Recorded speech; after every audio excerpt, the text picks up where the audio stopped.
परमात्मने नमः।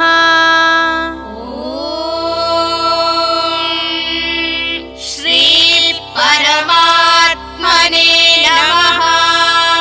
श्रीमद्भगवद्गीता श्रीमद्भगवद्गीता अथ दशमोऽध्यायः। अथ दशमोऽध्यायः।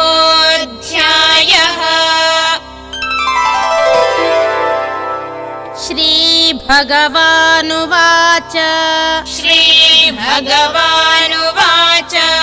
अहं सर्वस्य प्रभवो अहं सर्वस्य प्रभवो मत्तः सर्वं प्रवर्तते मत्तः सर्वं प्रवर्तते इति मत्वा भजन्ते माम् इति मत्वा भजन्ते माम् बुधा भावसमन्विताः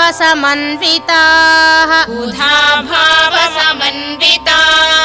ॐ तत्सदिति ॐ तत्सदिति श्रीमद्भगवद्गीतासु श्रीमद्भगवद्गीतासु उपनिषत्सु उपनिषत्सु ब्रह्मविद्यायां ब्रह्मविद्यायां योगशास्त्रे योगशास्त्रे श्रीकृष्णार्जुनसंवादे श्रीकृष्णार्जुनसंवादे विभूतियोगो नाम विभूतियोगो नाम दशमोऽध्यायः।